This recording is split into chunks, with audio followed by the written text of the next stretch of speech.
Hello, battered hearts, and welcome back to my channel. I am Coach Nia Renee. There is a lot to unpack on this episode of Why the Can I Sleep? The shadow of my past keeps me awake. So let's not waste any time and get right into it.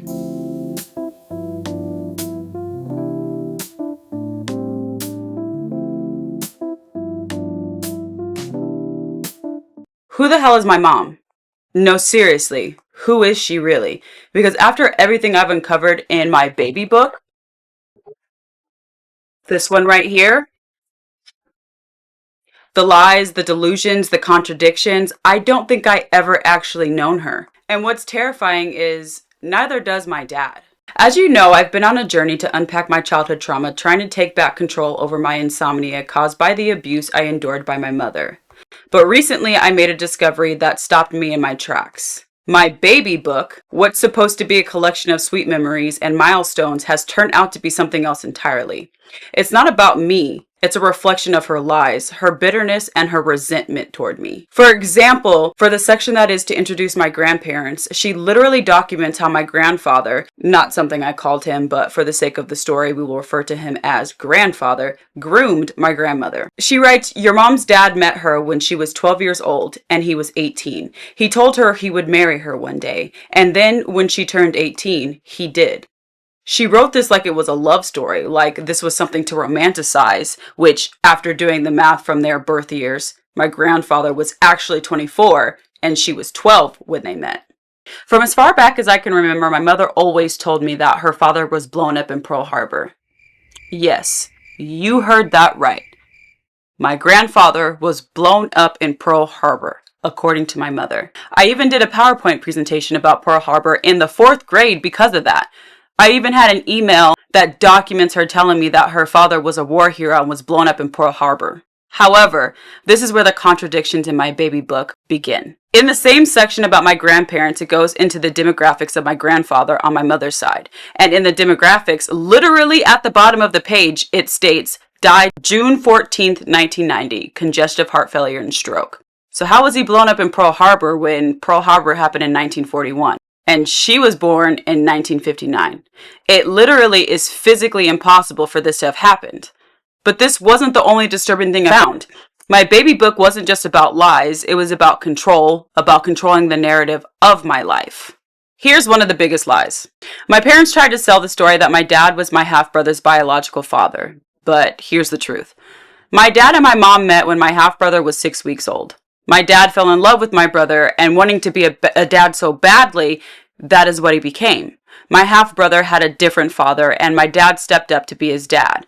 His name is on my half-brother's birth certificate, or so I think it is. I'm actually not 100% sure about that. But my brother carries his last name. He also became a bonus dad to my half-sister. But the thing is, my parents agreed that they would wait until my brother turned 18 to tell him that my dad wasn't his. My dad loved my half-brother like he was his own. How did we find out about this? Just wait. We'll get there. But in my baby book, she couldn't even write a convincing lie. The math doesn't add up. My baby book says my parents were married on July 14th, 1992. My half-brother was born on April 28th, 1992. And according to the book, my parents met in July 1991, had a 2-week affair, didn't see each other for a year, and then got married. If that timeline is true, how could my dad have been my half-brother's father? They couldn't have had a 2-week affair in July of 1991, not see each other for a year, and have conceived my half-brother in October. He was not my dad's. They got married on July 14th, and they met on or around June 9th. If they met when my half-brother was 6 weeks old, from on or around June 9th to July 14th is roughly 35 days. And this truly begs the question, who the did my dad marry? There is a letter written in the looking back section at the end of the book. It is dated April 8th, 1994. She said that the day I was born was the scariest moment for her, but I was a very strong baby girl. She stated that it hurt her to leave me and not bring me home when she left the hospital. She said I was a beautiful baby, had perfect hair, and that I was a cute, cute little thing. She stated I loved you from the start. But just a few sentences later, she contradicts herself completely. She writes, "I'm really getting close to you now because I'm no longer afraid of losing you. I am pouring all my love I have on you. You cling to me, you love me." She goes on to comment on my eating habits, which is important context to this story, and then finishes off by saying, "Your birth was very special because you were a challenge to keep alive too. And you always will be my last baby. Love you too much, Mom." At the end of the book, she expresses how she felt about me because of the tragedy that almost tied to it. But that tragedy didn't exist. The contradictions don't stop there. In the section titled "The Great Day Arrives," she writes, "All the doctors thought you would be sickly, but you weren't. You were perfect. The specialist left because he was not needed." She even emphasized the word not. She noted, "The nurses said you were the strongest baby in the preemie section." She even mentions, "In my 1-month-old monthly journal, you got off your breathing tube at 3 days old." In the preparations portion of the book, she documented under the most memorable moments of my pregnancy section, "I threw up every night when Daddy came home.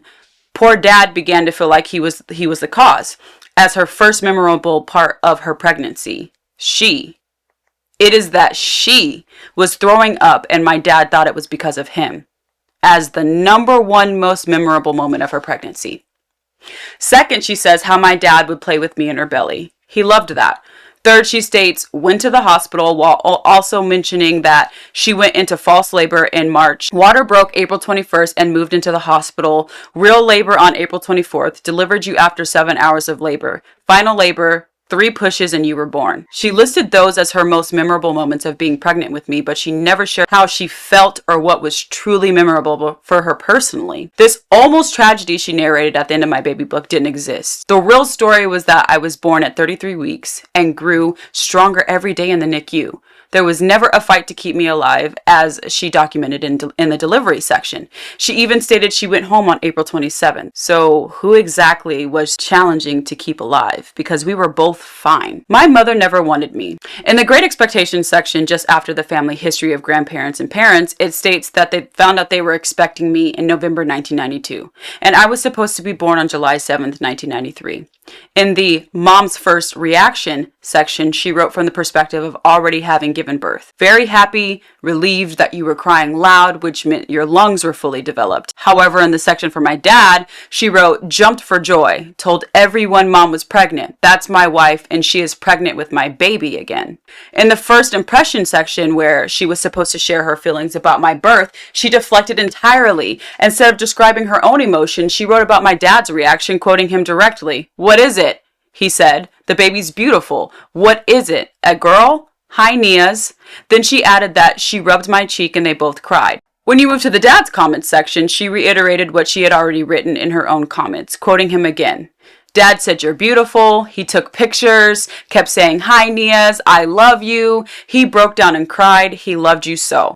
Even in the family and friends section, her resentment is evident. Family and friends remarked, "She's so cute but tiny. She has a lot of spunk, scrappy, a lot of fight in her spirit. Look at all that hair." When it came to who I looked like, she wrote, "Everyone said you look like Daddy, but just like Grandma on Dad's side." She made a deliberate point to deflect to someone who created my dad rather than acknowledging that I looked like my dad, or heaven forbid, like her. Now let's address the fixation on my eating and sleeping habits. What hurt the most wasn't just the lies, it was the way she documented me as a baby. Month after month, she wrote updates, and every single one seemed to revolve around how I slept.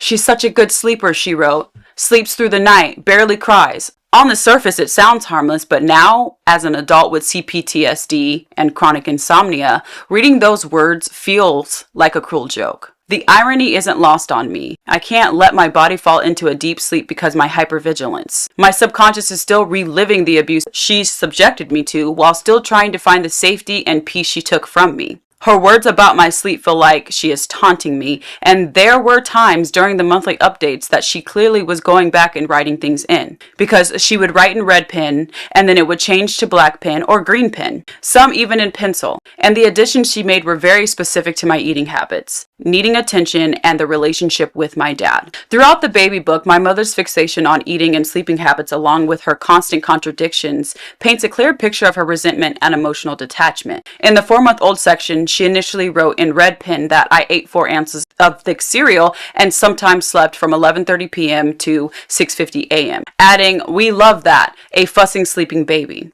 Mom and Dad are bloodshot-eyed right about now." For memorable accomplishments, she noted that I flipped and scooted to be close to my dad, smiled more, recognized my hands, and even slept between her and my dad. She added that I had bad hair days. Later, in a different pin, she went back and wrote under the eating habits, "I call you greedy Greta because you don't know how to stop eating. Always a pacifier in your mouth." In the reflections, she added, "You are the cryingest baby I've ever seen. We're about to package you up and send you to Seattle, coach, the cheapest fare." This pattern of revising entries continued in later months. In the 5-month-old section, she initially noted that I slept from 9 p.m. to 6 a.m. with the celebratory "yeah." She later added in black pen, "Then you wake up again at 3 a.m. and 5 a.m., drawing a mad face." She also wrote about how I played in my walker and my first cold and how my dad suctioned my nose while I slept long without crying. In reflections, she wrote in red pen that I cooed and smiled while trying to sit up and crawl. Later in black pen, she noted that I said "dada" at 4 a.m. on August 27th, 1993. Even later in pencil, she added, "You're talking, sitting, propped up, giggling, saying dada." One can see this as documenting these events for my dad, but that is simply not true. By 6 months, she again mentioned my eating habits, writing, "You think you should eat all the time," with "all" underlined for emphasis. On my sleeping habits, she noted that I was almost sleeping through the night from 4:30 p.m. to 5 a.m. At 7 months, for memorable accomplishments, she wrote that I rolled over, was trying to hold my bottle, crawl, and talk, and that I could say "dada." Her obsessive focus on my eating habits continued in the 8-month-old section, where she wrote that I ate everything given to me without choking and was eating table food. She noted that I slept all night, and for accomplishments, wrote that I ate ice cream, opened my mouth waiting to be fed, and watched the bowl while starting to cry.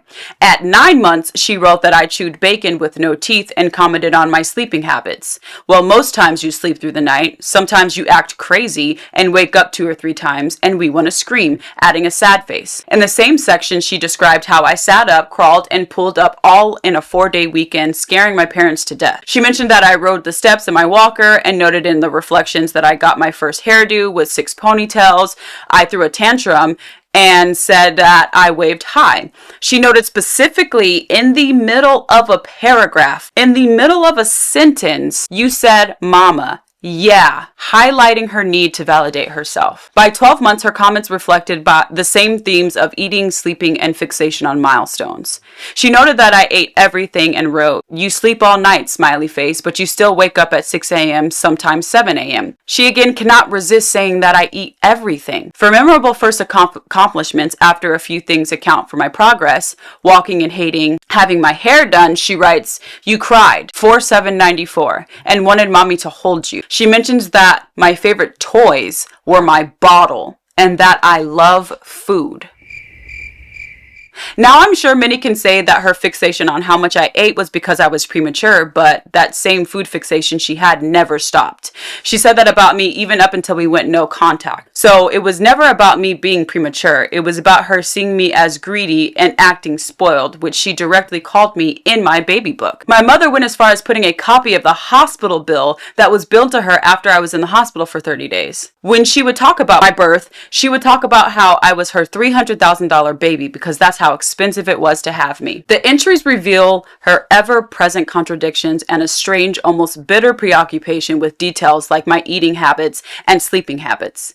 Even as she documented milestones and accomplishments, there was always an underlying tone of resentment, frustration, or jealousy, particularly when she compared my bond with my dad to her own feelings. These reflections capture her inability to connect with me without turning into a narrative of annoyance or inconvenience. My mother's obsession with my sleeping as a baby didn't just stop at the pages of my baby book. It manifested into something far more sinister as I grew up: sleep deprivation as a form of child abuse. When I was a child, especially in the summers when my dad was at work and my mom was home because she was a school teacher, she would wake me up every morning the moment my dad left the house. There was no peace, there was no reprieve. She would scream and yell, pulling me out of bed and ensuring I never got the rest I needed. It didn't matter if I stayed up late working on school projects or if I was just an exhausted child trying to sleep a little longer. Her mission was to control, to manipulate, and make me miserable. It became clear that my mother was two completely different people depending on who was around. In front of my dad, she played the role of the doting, caring mother. She was all smiles, talking about how much she loved her perfect little family. She knew how to play her part well, giving my dad no reason to suspect that anything was wrong. But the moment we were alone, she transformed into someone else entirely. When it was just the two of us, she was angry, bitter, and cruel. She made it known that she resented me for my bond with my dad and for being the person she couldn't control. She would lash out with words that cut deep, accusing me of being greedy, spoiled, or ungrateful.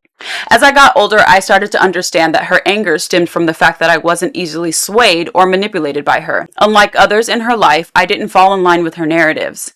I questioned her lies and her inconsistencies. I challenged the stories she told to paint herself as the victim. This enraged her because it disrupted the carefully curated image she tried to maintain.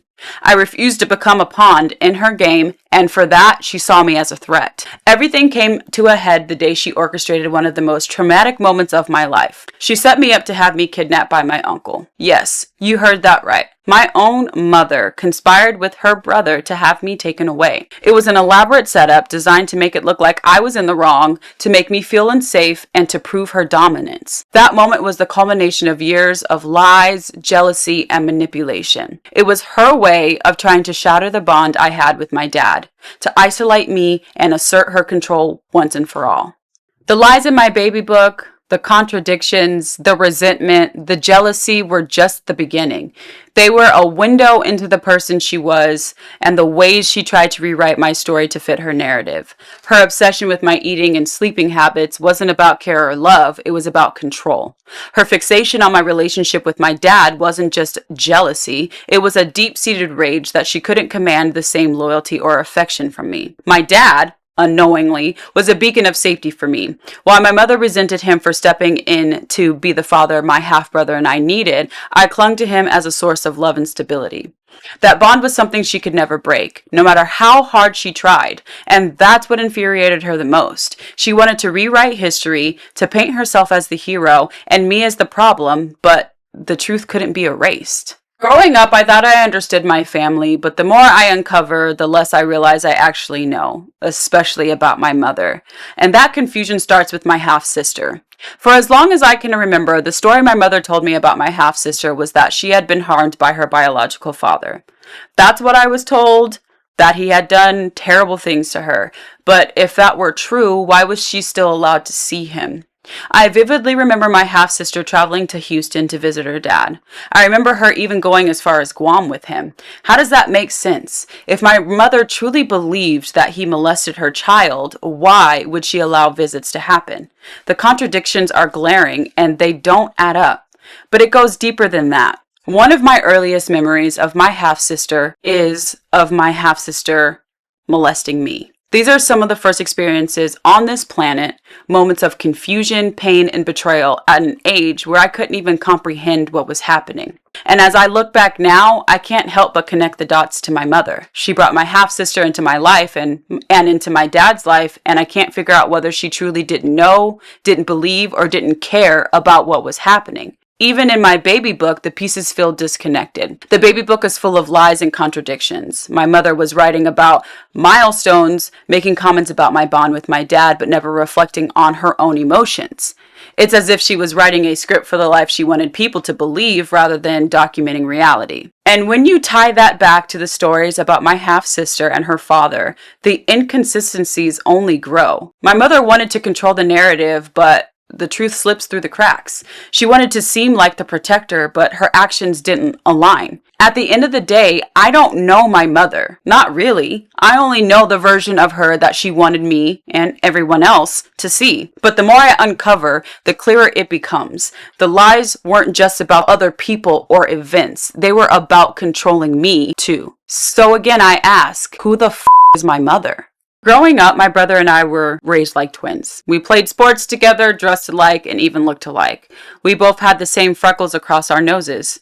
People thought we were inseparable, and in many ways, we were. Or at least that's how it seemed, but even that relationship, the one that felt so real to me as a child, was fractured by lies. It all fell apart the day my brother found out that my dad wasn't his biological father. And how did he find out? It started with a phone call, a voicemail actually. It was during the time when house phones were still a thing and you could hear voicemails being left as they were recorded. I remember the phone ringing and hearing a man's voice leave a voice message for my dad. He was someone my dad had gone to college with, and he was reaching out to reconnect. That was all it took for my mother to spiral. She went on this delusional smear campaign claiming that my dad was gay. She said that he had given her an illness, which was the reasons why she had to have her ovaries removed, but none of that was true. My dad is not gay, and he is clean. So is she. The real reason she lost her ovaries was due to endometriosis, a fact that I only learned years later after having my own hysterectomy at 29. But facts didn't matter to my mother. In her rage, she took things even further. She sat my brother down and told him that my dad was a liar, that he wasn't his real father. She exposed a truth that wasn't hers to tell, not out of concern for my brother, but out of her own need to control and destroy.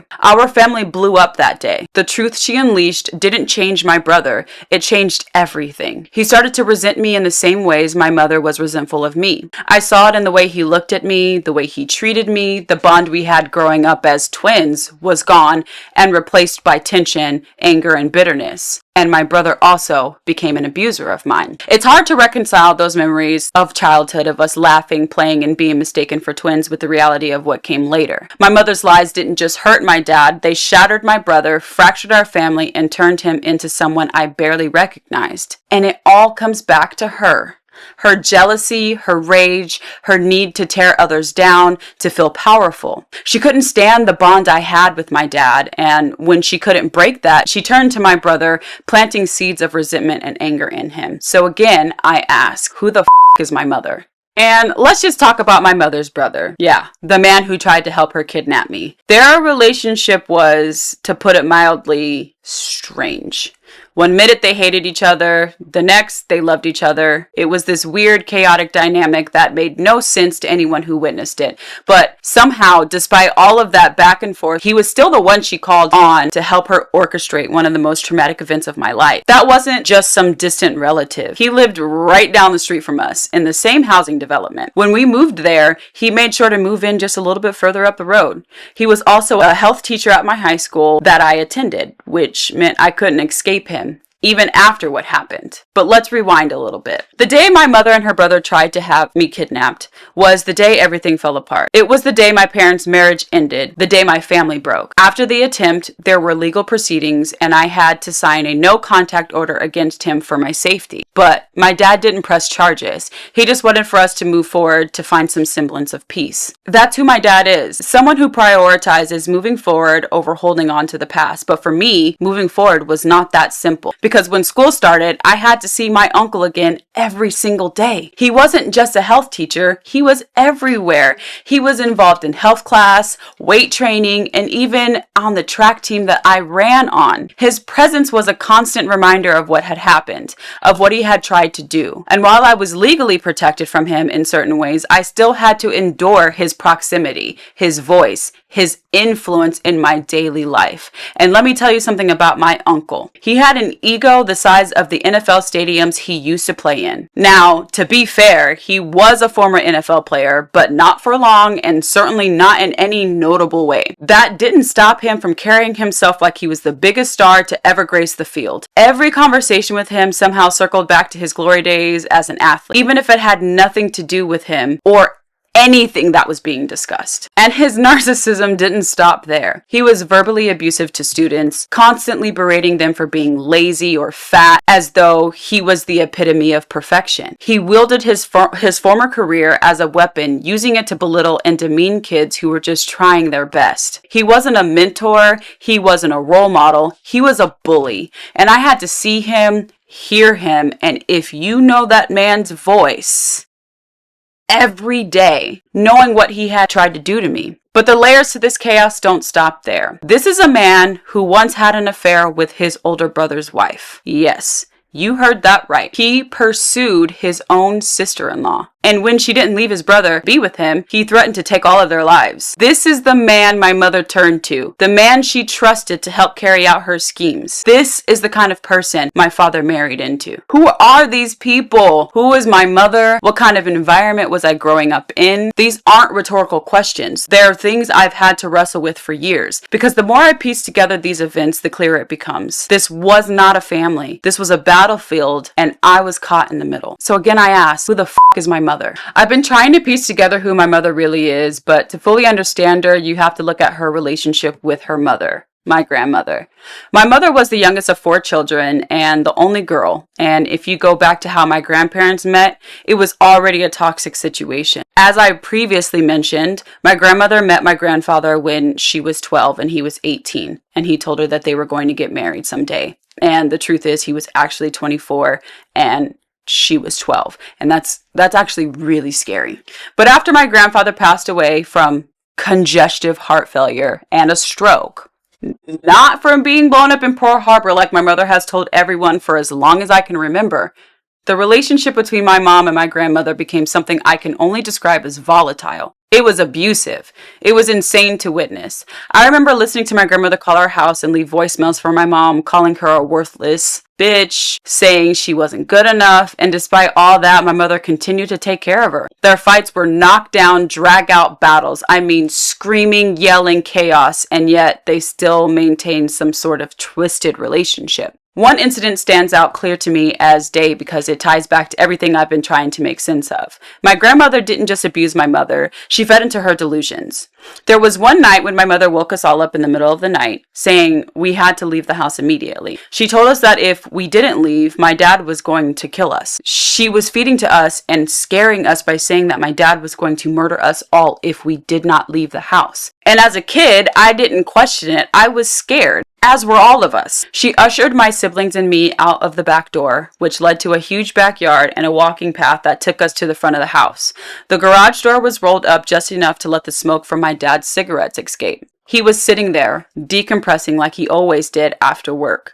My dad was a probation officer who worked with abusers all day. The garage was his safe space, a place where he could process everything he dealt with throughout the day. My mom made us stay silent as we slipped past the garage.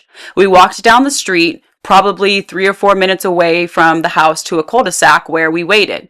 She pulled her car around, loaded us in, and drove us to my grandmother's house. I'll never forget that night because it was the first time I saw how deeply my grandmother fed into my mother's delusion. My dad called my grandmother's house multiple times that night, trying to reach my mom, trying to understand why we were gone. My grandmother answered and went along with every story my mom told her. She backed up the delusion that we had to flee for our safety, even though when I talked to my dad about it later, he remembered that night as being completely quiet. He was just sitting in the garage, decompressing. The house was calm, silent, nothing was happening. But my mom convinced us we were in danger. She convinced herself we were in danger, and my grandmother went right along with it. It makes me question everything about my mother. Who is this woman who created chaos out of nowhere? Who dragged us out of our beds in the middle of the night to escape a threat that didn't exist? Who is this woman who maintained a toxic relationship with her mother, one full of hatred, abuse, and yet relied on her to support and feed into her delusions? I've asked myself this question over and over, but the more I uncover, the less I truly know about my mother. So again, I ask, who the is my mother? Why the can I sleep? Well, let's take a deep look at what I grew up with. I was raised in a house where my mother was the chaos coordinator, constantly creating tension, drama, and outright delusions that left everyone on edge around her. From a young age, I learned that safety was never guaranteed, not in my own house, not even in my own bed. My earliest memories were shaped by abuse from my half-siblings, the lies my mother told about my dad, and her erratic behavior that turned normal nights into emergencies.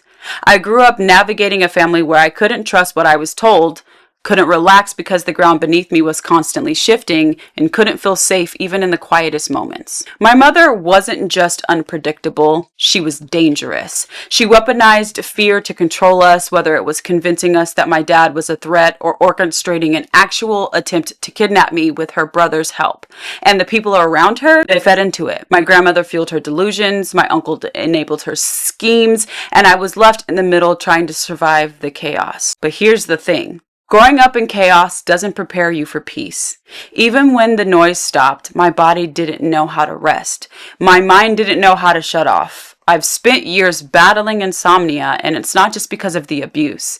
It's because my body doesn't trust that I'm safe. My subconscious is still on high alert, reliving the nights that I was dragged out of bed, The mornings I was screamed awake, and the moments I had to stay quiet and still to avoid not being noticed. It's ironic, isn't it? My baby book is full of comments about how well I slept as a baby. My mother wrote over and over again about my sleeping habits, how much she loved it when I slept through the night.